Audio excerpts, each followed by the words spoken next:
I don't know. I see they kept me in the dark, so because they was afraid to approach me about the union. I've told you that. Because I didn't have no dealings with them. I came to work and went home. I lived on the other side of town. Didn't know any of them outside the plant. Didn't know anybody outside the plant. I had no friends in the plant that I associated with. My whole, I went there to work. I lived in the Highlands. Although I lived over there in East Birmingham and North Birmingham, near the mill. I had no friends in that mill. I knew nobody. They didn't know me. Consequently, I could understand. They was afraid to approach me. Didn't know how I felt. Until that boss come down there and told me that they was having a union meeting, and he's the first one that told me that we arguing. Practically had the people signed up. The hall was full of people when I got there. So they did it themselves with the union organizer coming in once in a while. Now, Alice got involved because she got friendly with John Dean. Alice Berry, who worked in the plant. She worked in another department. I did not know Alice until we joined the union. But I learned later that she was one of the beginning because she somehow got acquainted with John Dean. And her and John started going together, and he later got her on the staff. And John, though, pneumonia, and died not long after that. So when you went into that, where was this union hall? It was it's the Masonic. We met in the Masonic Hall over in North Birmingham. I mean East Birmingham. I get North and East Birmingham mixed up. You had to walk up the railroad track. It was the quickest way to get there. We'd get off work, we'd walk up the railroad track to the union hall. If we had a union meeting at 10 o'clock, we got off from work. We usually had them on 10 o'clock Saturday morning when all of them meet. Sometimes we'd have at the close of the shift, second shift, we'd have a meeting at 10 o'clock at night when they got off from work. And we'd go to the Masonic Lodge over in, is up over a drugstore in East Birmingham. Now, was this, by the time that you joined the local union, did they have officers in place? What was in place? Yeah, they had officers in place. I don't even remember. I think one guy's name. Every one of them damn officers scabbed on us during the 34th strike. Humphreys and what's that other guy's name? I had a big argument with Humphreys the day he went in and went over our picket line, went to work, chickened out. That's the reason why I have more. I don't always think the person who joins the union the fastest is going to be stick the hardest. Some it takes time to make up their mind might be your best members in the long run. Because every one of those guys that was active in the union when I joined scabbed on us during the 34th strike. Why? Why? They had good jobs. They were fixers. They had best jobs in the plant. What they were, they made more money. Them, the loom fixers, and the fixers were, I call them the aristocrats. Now, did they have, could you describe? They might have got promised a raise if there's something, I don't know why they would it. Dude, can I ask a question? Please. Did you organize any of your fellow workers once you got involved with the local union? Did you try to organize anybody else? That one girl's the only one I remember because most of them were already in, like I said, when I joined. Eula, was your whole mill organized? Would you say that by 34 was your entire mill? Oh yeah, I think we were about 100%. Because those people weren't afraid. They weren't the paternal attitude among those workers. There are a lot of mills where the boss tries to run the people's lives. Over in our mill was the mill where I worked in is mostly people who didn't give a damn, and the boss's word meant nothing much to them. In fact, the owner lived in Mississippi, and I don't know what went on in the other departments, but Joe Davis was a nice guy. he was a good boss. And a lot of people might misunderstand me saying that, but all bosses ain't sons of bitches. There's plenty of good bosses. It's sympathetic with the workers because there's workers once themselves. And in fact, I've had bosses to tell me they rather work in a union shop with a system to it. They don't have to listen to all the people. They can listen to a committee. They don't have to be listening to everybody running to them with this little tail and that little tail. It makes their job easier to organize, work through a committee if they want to understand and see what the people's problems are. So, in your how many people worked in your entire mill to begin? I can't remember. Didn't you say you found a number? I I believe can't there's remember. about 450 people at the time Now of the we strike. worked 3 shifts. Mhm. I can't remember. I don't remember if I ever knew. So at the time It was that 3 shifts. That seems like a little small for 3 shifts. I have a. There's more than 100 a shift, I know. Did you? There must have been 100 in the spinning department. Then you had the weaving, you had the opening room, you had the carding, you had the spooler room. Wasn't a big mill by no means, but I still mean it'd be more than that on 3 shifts. As far as the National UTW of A and their preparation for the strike, there are a lot of people who thought that, they didn't have the resources to back up all their local unions down in the South. Didn't have no money. could you talk about that? I don't know that much about it. I just know it went broke Did you? during the strike. Did you We didn't feel get no the strike repercussions benefits. of that, though? I mean, as a We didn't local, I didn't ever get a penny benefits. But, I never got one dime. My shoes half sold out of it. That's all. I was able to get by without any taking anything. There's a lot of people. We'd go around to stores and ask for donations. Other unions bring us donations, and we'd go to the union hall and we'd take a sack of flour and break it down among the people. We lived mostly off donations. Kept, people that had to have it. Very little money was involved. So was it a community where you all helped each other out? We'd go to stores and ask for donations, to grocery stores. And we'd go to union halls and ask for donations. But you must realize that there wasn't much unions. And we didn't get much help from craft unions because they had told me back then we didn't have enough sense to organize. They didn't give us much encouragement. State Labor Council, AFL Labor Council didn't do nothing for us. Did you have a relationship with other local unions in other towns around here? There or wasn't you none. Gadsden was the nearest. And Anniston, of course, Anniston got organized real good. Anniston was like Gadsden. During World War I, they had heavier industry that backed them. And that was one of the districts where they had good local, had a more friendly city. And because of the other industry there in Anniston had a heavier industry, as well as the knitting mills and things. So from It was organized. like Birmingham in the same way. Anniston. So before you started to say that your local union was started by 2 railroad men. No, I said they worked in the railroad yards up in Decatur. There's electricians. And one had been a machinist. At Humphreys, he'd been a machinist and been in the machinist union. And they were all craft unions, see. And that was their function there in the mill. One was a millwright and one was an electrician there in the mill. They had their trade. And they had their union cards from their craft union in their pocket. They kept them up. And they run the union, you see.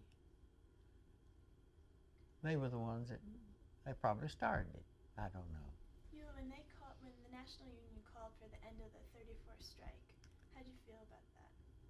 Did you think that they should have ended the strike when they did? We weren't gaining nothing.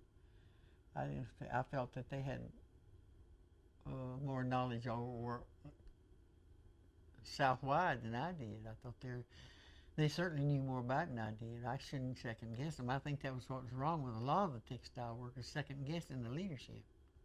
Thought they're smarter than leadership. That still runs it. He burns Cox. He's bad to criticize. He thinks the leadership lost it. But you can't change it. Burns is older than I am. You can't change his head. But I know how hard they worked. With 2 representatives for the whole state can't do that much, and they worked hard. These guys worked hard, and they just half time was getting half pay. And they'd come to our house and use what little money they had to help buy some groceries. And they slept at our house, out there in Inslee, and ate pinto beans with us. And they had it hard. I knew because I knew how hard they had. They weren't making nothing. But do you think that the National Union really knew what was going down in the field and in the South? I mean, well, the hell they lost one once before because they got mixed up with the communists. in which In the strike was 20s, in the 20s. Can you tell us about that? No, I only know what I read. What'd you Yeah. read? I read different things about what happened during that 20 strike. Then the communists got involved. And that always hurts you, just like the Communist Party, when they'd come to get involved, they were more interested in building their party than there was helping the people. They used it as a stepping stone to build their party. That's the same way with the blacks in Mississippi. Most of them black people would never had the trouble they had if the communists hadn't busted in. It's fighting communism. Because communists come in, they want to build a party instead of help. They ain't come in to help that person. Come in to build that party. Because I know how they operated here. And I fought them just like I fought Gerald L.K. Smith's bunch, who was with Nazis. then after the strike, did you think that the Wagner Act was one of the positive things that was the result of the strike? Well, they saw that they had to have a better law. The NRA was not a very strong law. They knew they had to get a better law. But a little law ain't going to organize nobody. Law can't protect you. There's always a loophole. Laws, only good people obey the laws. It don't take more than 2 unscrupulous bosses to tear down the whole thing. And they'll find ways, and they don't care. They'd rather pay the fine than to deal with the union. They think if I violate the law and I'm fined, I save money in the long run than representing the union. Having the union in here for no telling how long. They feel that they're come out more ahead money-wise to violate the law and pay a fine. Only during the best time, I thought, that was the best time for labor in that regard was during when, let me think when it was. It must have been the late 40s, when Swallenbach was Secretary of Labor. They had made a rule that if a person violated the law, flagrantly violated the law, they couldn't get no government contracts. That was just before World War II. And that had a lot of effect. He refused to give orders to companies that violated the law, labor laws. What about the positive things that came out of the 34 strike? Do you feel that there were, did labor gain anything positive out of that strike? Yes, as I said.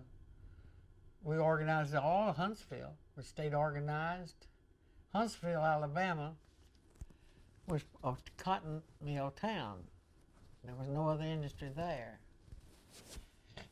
Those big mills were not locally owned. They were owned by owners in New England, which is, to a certain degree, had union experiences before.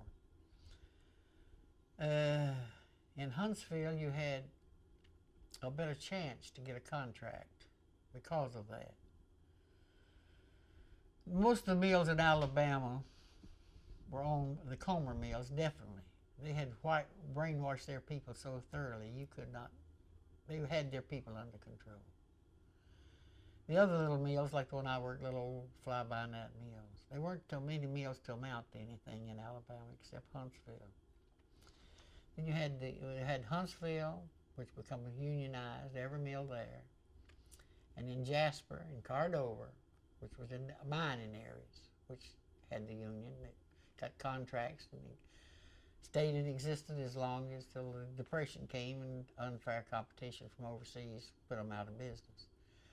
But that Cordova mill down there in Cordova, Alabama, which was one of the best locals, and stayed union for years and years and years till the mill finally closed because of unfair competition. It was part of a big chain.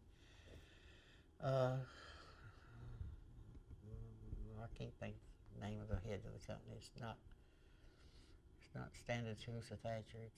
I'll think of it. It's a big chain out of New England too. See, they had a little bit of chance because it wasn't controlled by local people or Southern people who was used to unions up in New England.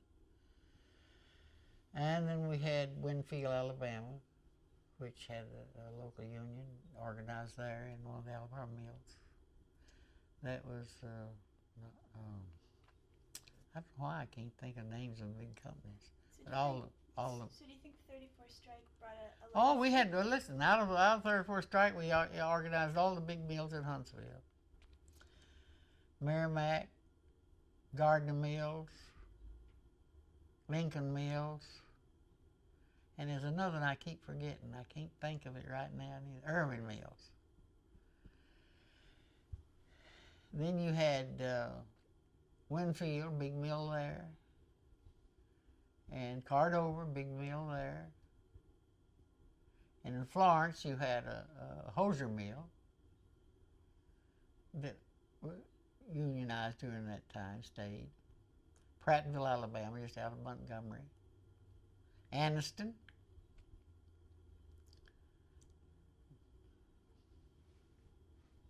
Maybe one or two others. But that was all in North Alabama practically, except Prattville was down near.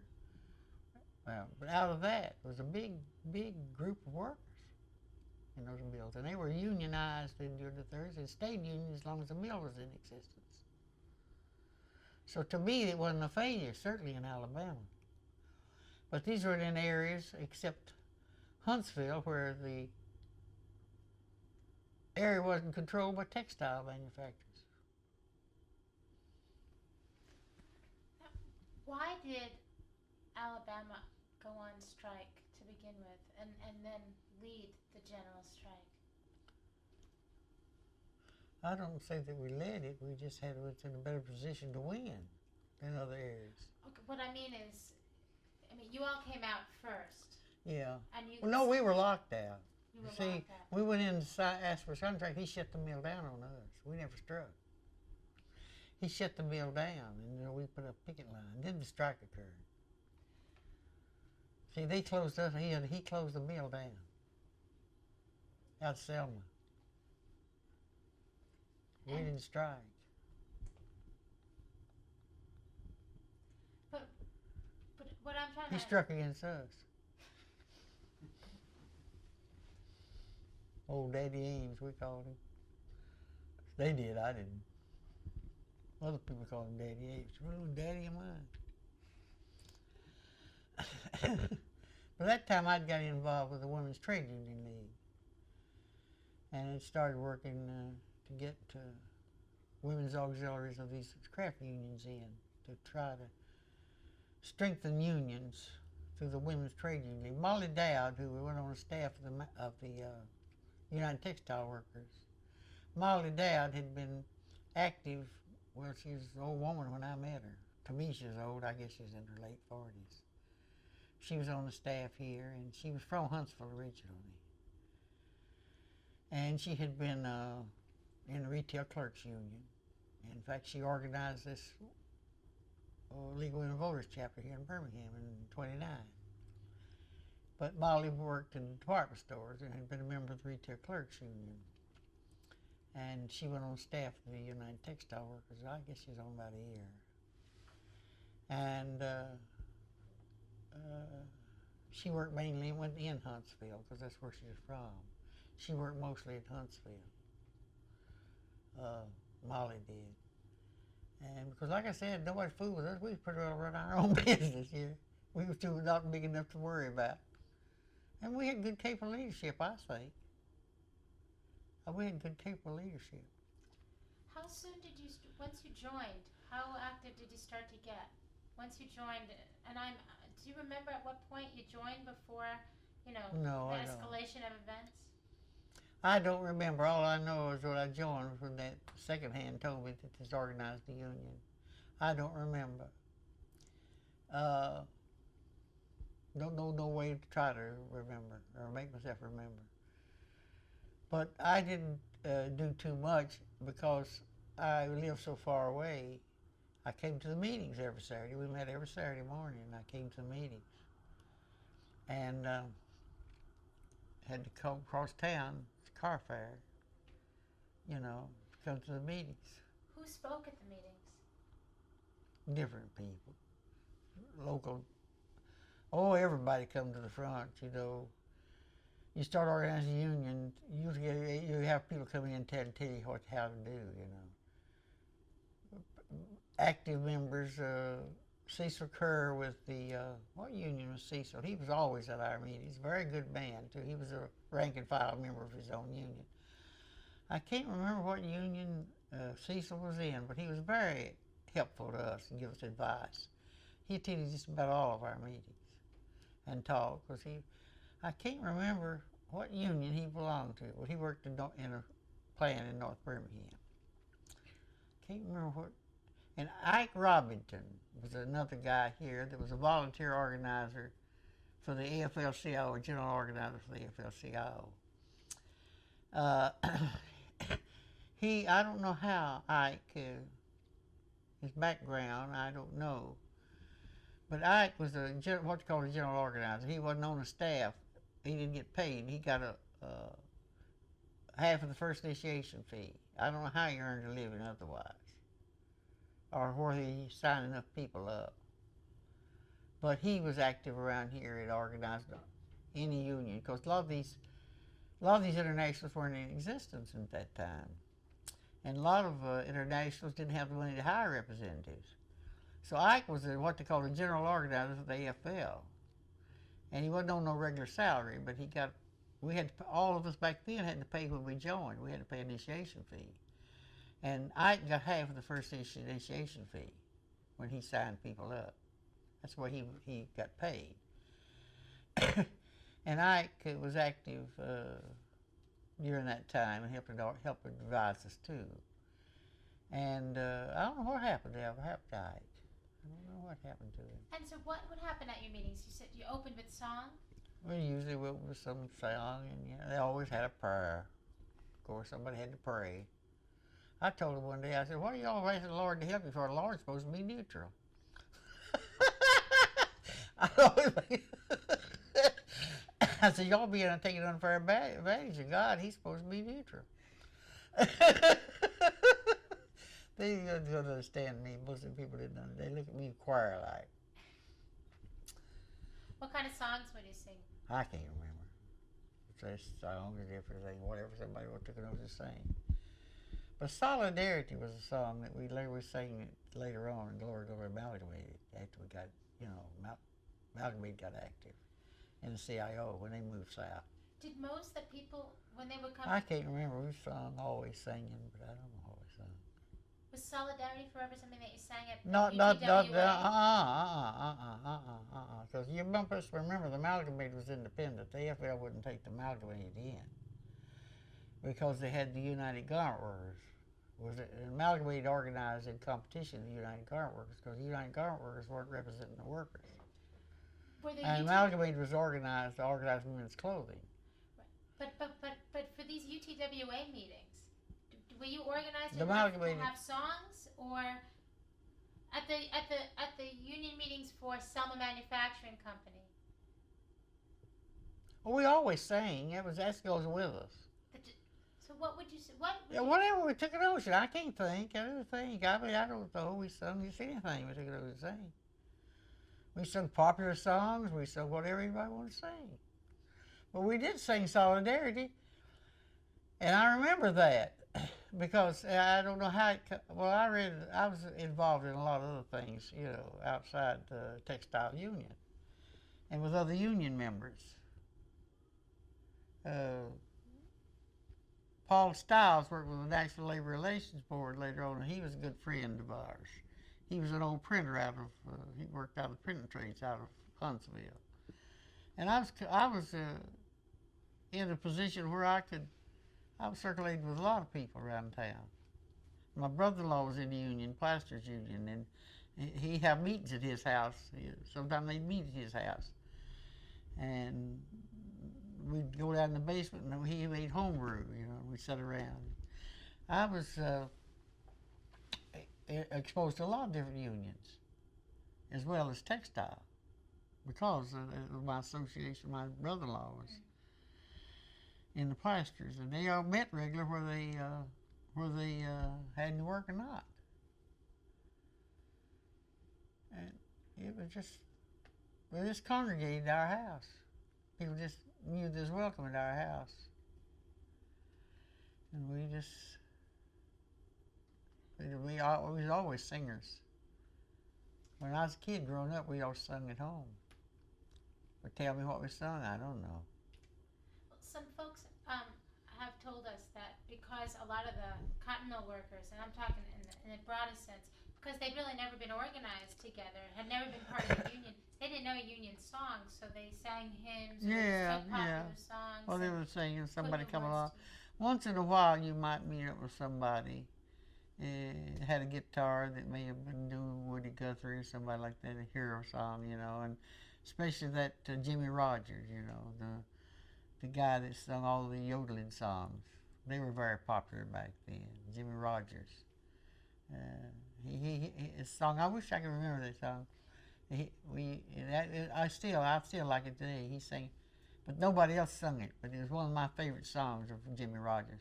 Way out on the windswept desert, where nature favors no man, I met my long-lost brother, asleep on the windswept sands. I said, what ails you, my brother? Has sickness got you this way? But my brother never said, because my brother had been dead since away last May. Yodelady, yodelady, lady. That's the part I can't remember the rest of it. But a song like that, and yodeling blues, about. I can't remember them all now. But he was the first really country singer was Will Rogers. Jimmy Rogers, out of Mississippi. He was a railroad man. But that's one of my favorite songs he sung. And I was trying to think of the other day of some of these old songs. Some pretty ones. Did your local union have a strategy? This is what were they going towards? Contract. We didn't get very far, shut the mill down. First meeting, bam, the mill went down. First meeting we called to negotiate the contract, shut the mill down. So what'd you all do? Well, strike occurred then. We stayed on strike and then went back to work. Like we come out. No union, start over. And eventually, become organized and got a contract at that very mill. And it was a union mill for a long, long time. Till it closed down. I'd done left here, was gone with Amalgamated. And I never worked on the union contract. But they had a union there later. They never gave up. And probably a new set of people, because like I told you, the labor turnover was something terrible out there. It would have been pretty hard unless you did have some way to hold them to sustain membership with the labor turnover like it was. Because like I told you, conditions were so bad and the mill was filthy, and unless they got a big change in it, nobody wouldn't want to work anything to do any better. Now, did you ever meet with a lot of the other locals, for a big meeting in Alabama? Until we organized started organizing at the Alabama Textile Council. I think I met twice with that group. I think I was in there twice. The first meeting we had was Thomas Jefferson Hotel. Then I think they met one time up in North Carolina, but of course I didn't have no finances to go up there. So maybe we could talk right before your cell manufacturing plant went out. Well, after you went out, that was at a point when you started to send messages to the larger national union that you needed that Alabama was very frustrated and was ready to go out on a general textile strike. Is that I right? don't understand that. I never heard tell of that. Mm-mm. Well, I think that's when at that meeting they had in Charlotte where Molly Dowd they went, and they said that Alabama was ready. I think that I wasn't involved in that. Like I said, most of the men was women. We didn't have a chance. You know, as being any officers, or any trips to go on, the men went.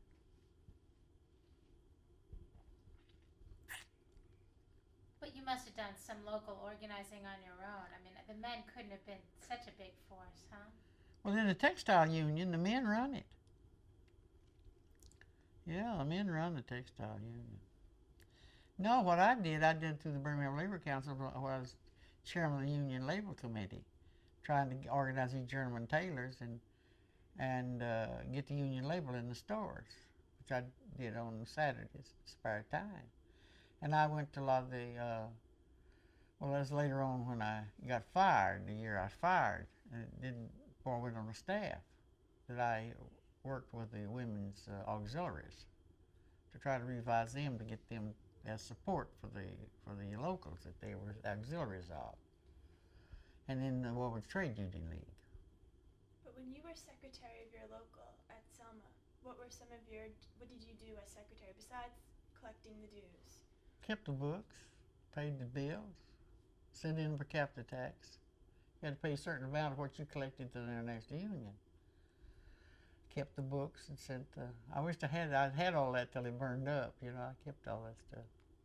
The local went defunct. I don't know what happened to the charter. I don't know who had it.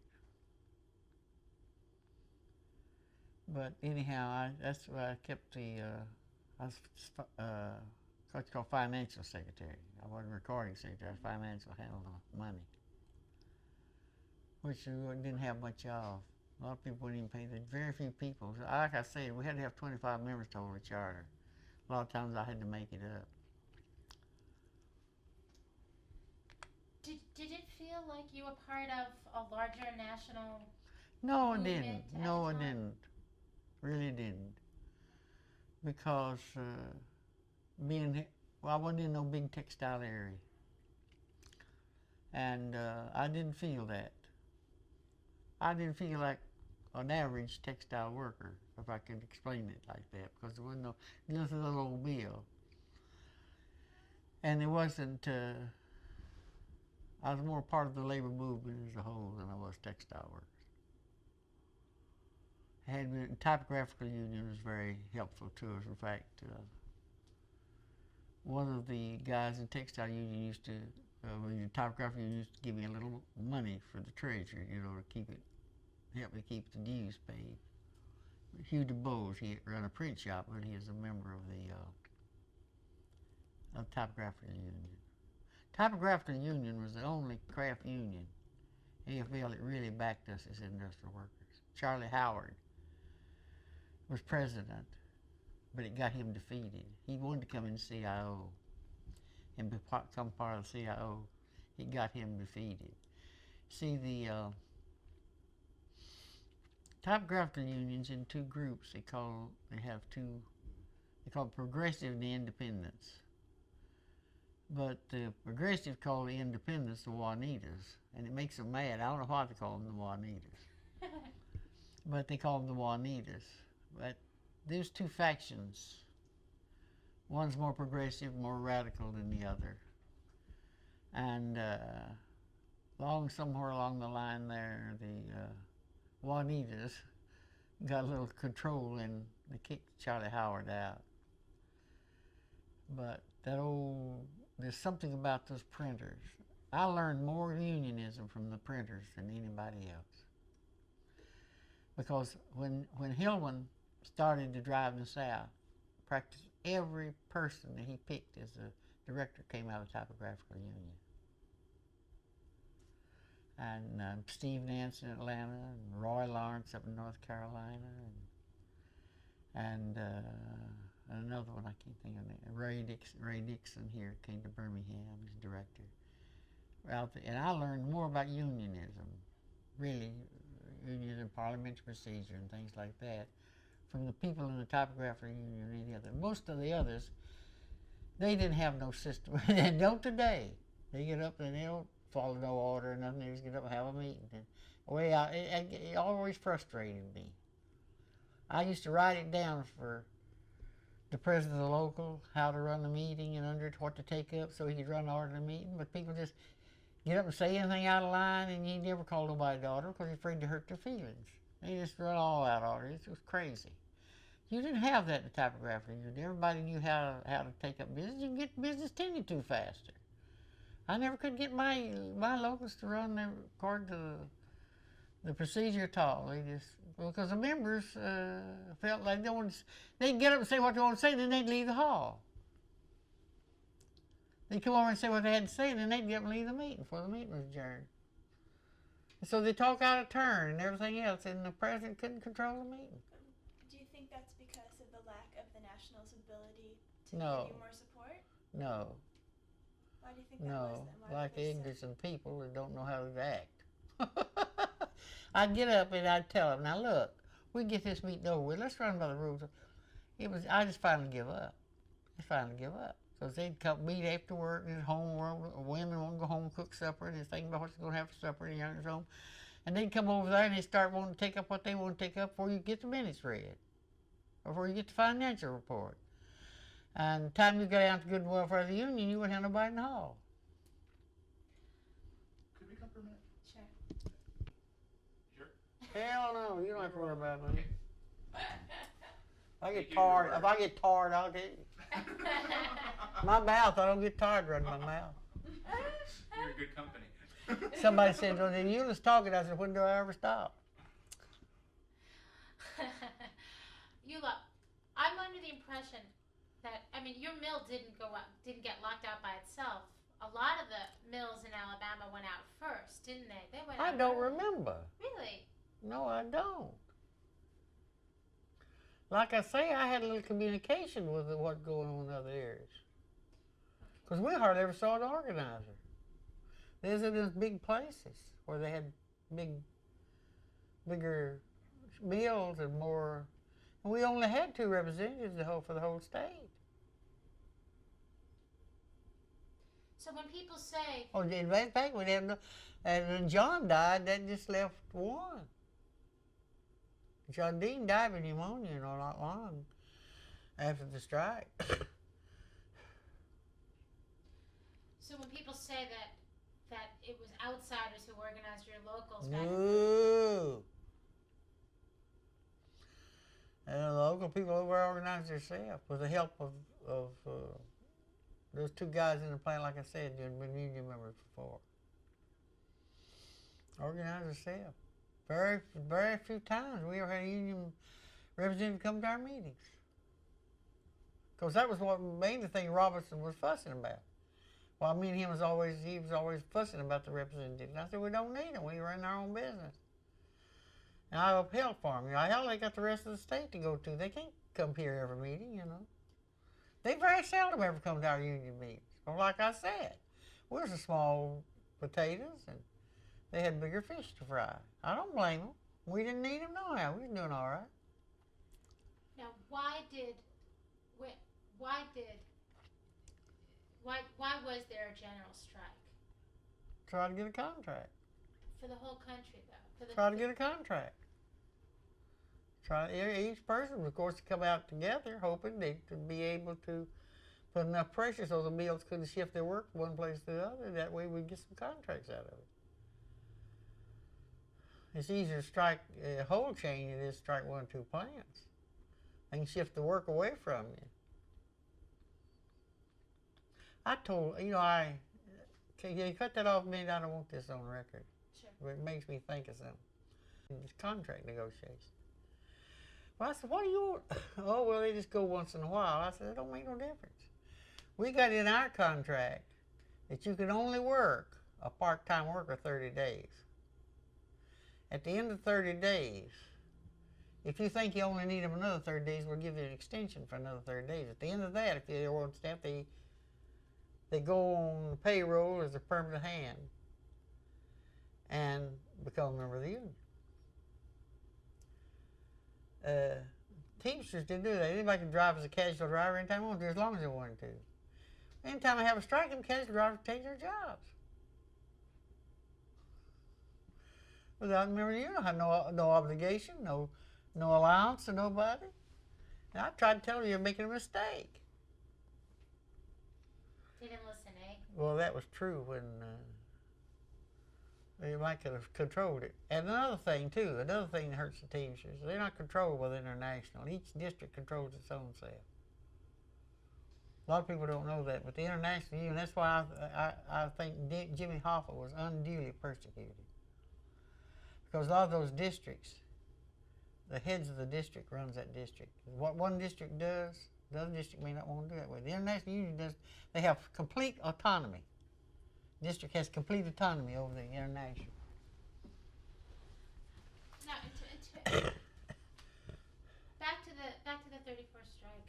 Do you know how big this strike was? I mean, in terms of it, No, particularly in the South. no.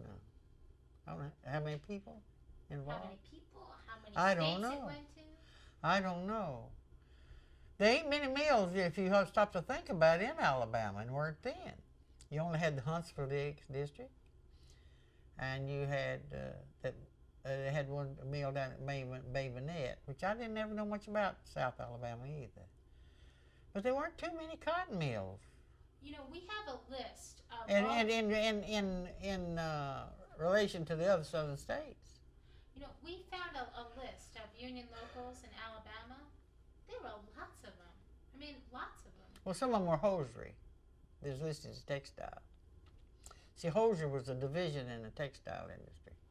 They were part of the textile workers, although they were hosiery workers. What they were affiliated with the textile workers was called a hosiery division. Now, there was a lot in Chattanooga. A lot of hosiery mills around the Chattanooga area. You had Nashville. You had Sealing in Nashville. You had Hummingbird in Chattanooga. And a lot of these sock factories that made socks. Not, we didn't call that hosiery, we called them socks.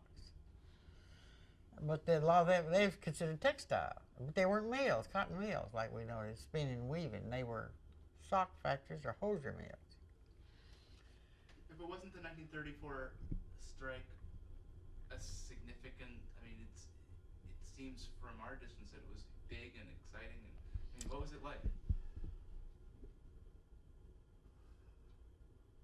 I don't know, what could I say? It was fun to me. Exciting, fun, something I'd always believed in. And I was seeing it happen. And as I say, I don't like people say it's a failure. I don't think nothing's a failure when you make some ground. You don't stand still, you go forward or backward, and we certainly didn't go backward. We certainly come out with more than we had when we went in it. So how can it be a failure? And I think it was to the people's credit too. It showed that what I've always said, there's good, intelligent people in them cotton mills. They weren't lint heads and they weren't cotton mill trash. They were good people in there who thought. If they hadn't have been, we wouldn't have had come out like we did, because we only had 2 representatives. It couldn't be the leadership that did it. It had to be the people in the mills that did it. The Monroe Adcocks and people like that in Huntsville who was leaders and who actually caused the thing to happen. You can advise and help, but some of the people wouldn't listen to no advice. If they didn't agree with it, they didn't listen to you. Sometimes they're sorry they didn't. But it was pretty hard to tell textile workers anything. They'd argue with the representatives. You know, and sometimes I think some of them resented them. They thought, you're on the staff, you ain't one of us. And most of them weren't one of them. Albert Cox certainly had never been a textile worker. John Dean had never been a textile worker. Molly Dowd had never been a textile worker. Alice Berry, who went on staff briefly, had been in the mill. Molly Johnson and Eddie Johnson had never been a textile worker. So really, in a way, they felt, they didn't just disregard them, but they just felt like we know more about the industry than you do.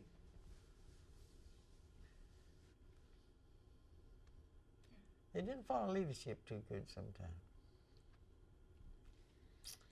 Now, did you hear on the radio, did you read in the newspapers that this had become a national strike of great significance, that there was attention being paid all over the country to what you all were doing?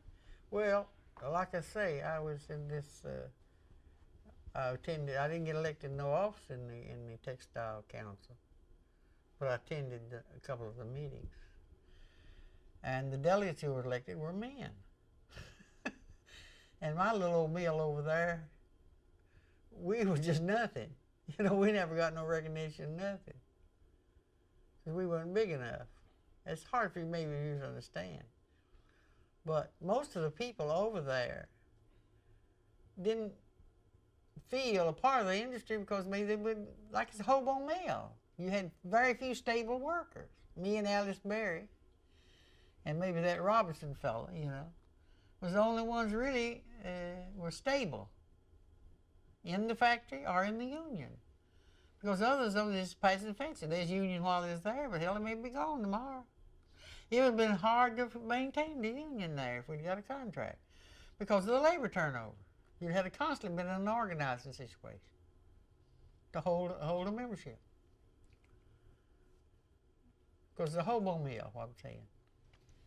Did you know about that convention in August of 1934, right before they called the General Textile Strike? Yeah, I knew about it. And Alice and them went. But like I say, Alice went because she's a friend of John Dean's. That's the only reason why Alice went. She was out of my shop. She went along with John. But I never had a chance to go nowhere. Like I say, them men over there run our union. And they give us on the jobs they don't want to do themselves.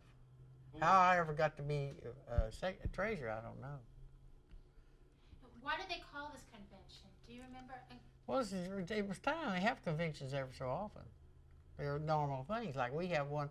We used to have one every 2 years. Now we have it every 3 years. But they had conventions. It was in the Constitution. You have national convention every so often. From what I understand, that national convention in August of 1933 was specifically about deciding whether they go. That's right.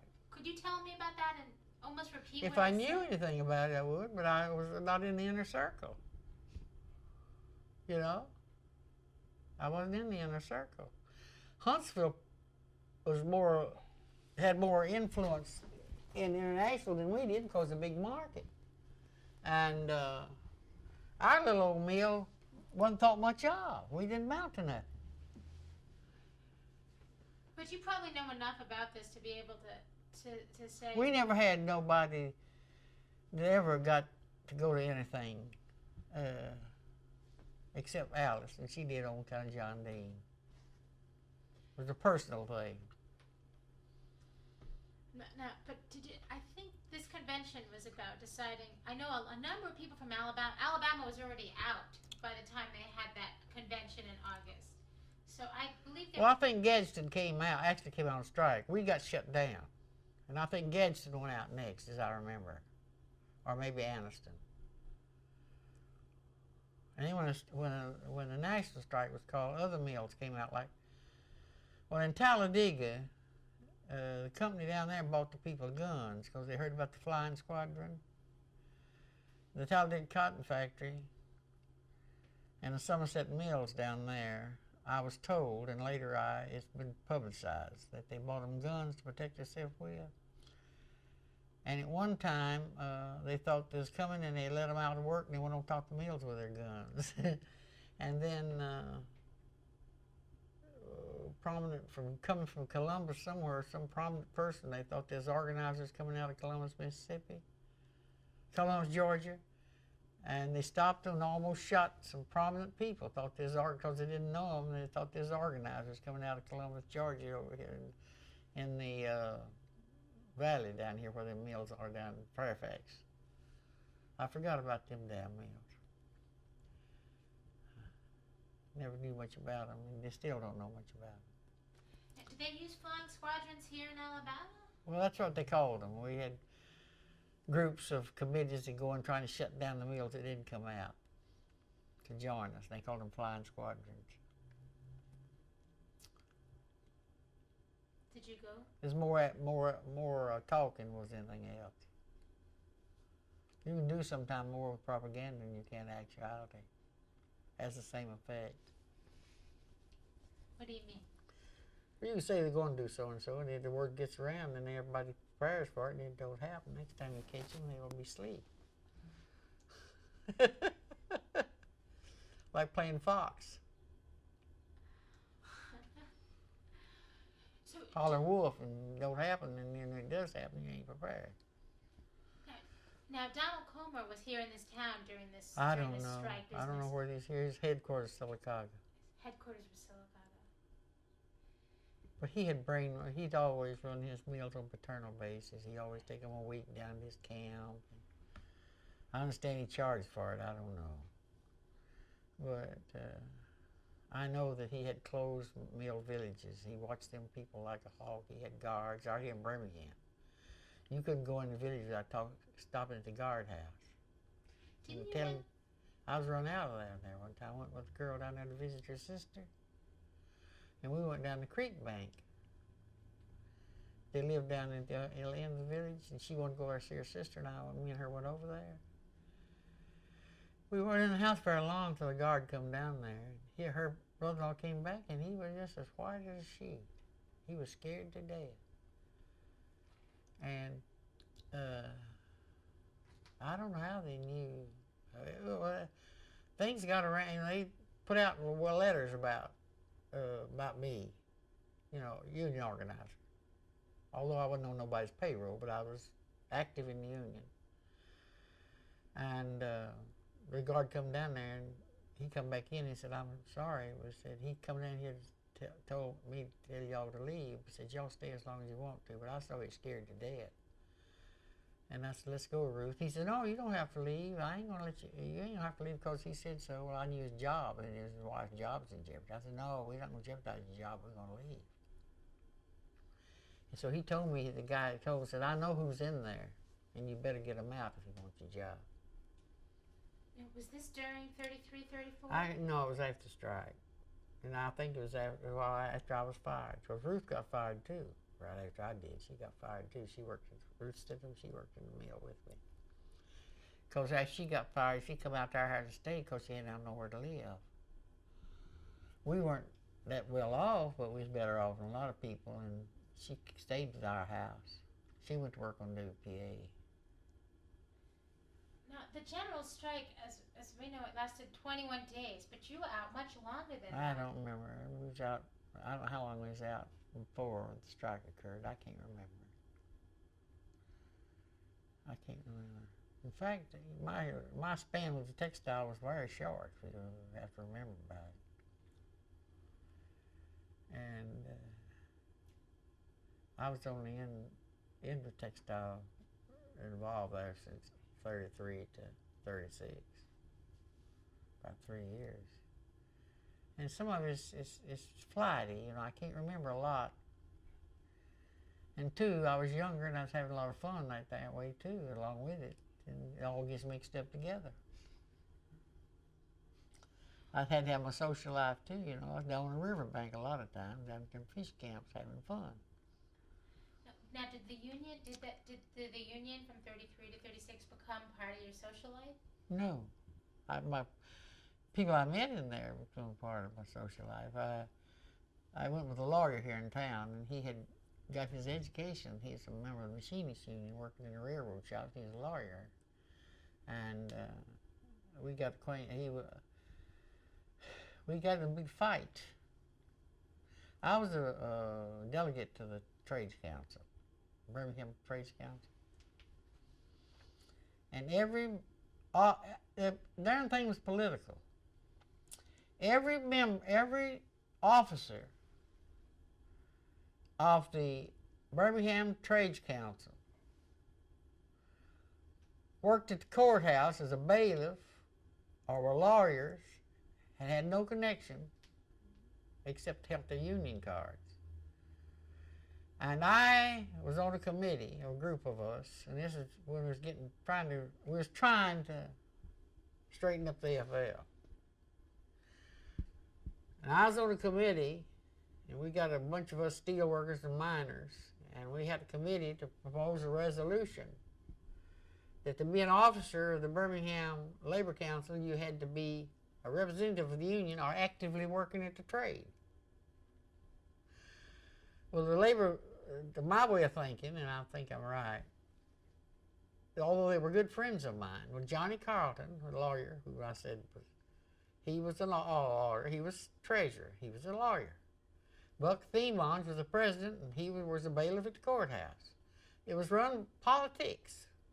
They used that to get jobs at the courthouse. It wasn't serving the labor movement.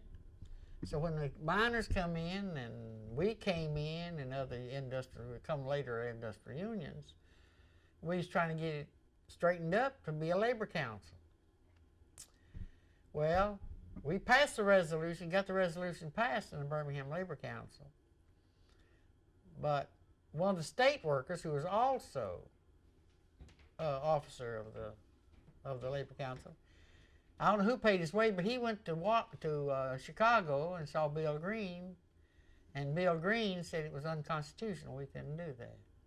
And it may have been, but I still think it's right. So that's how I met Johnny. And Johnny was on our side. He thought it was a good idea. He was on our side. He thought that they should be working at the trade or connected with the union. They should not be politicians and it wasn't a labor council to me. And of course, our ways parted when the CIO come along, because they was all. John Busby was another lawyer who came out of the Railroad Workers Union, lost his job in 1919 strike and studied law and became a labor lawyer. And they was the people who was running the Trades and Labor Council. I thought it would be run by the rank and file members. Appreciated their advice, but they shouldn't be officers of the Trade and Labor Council.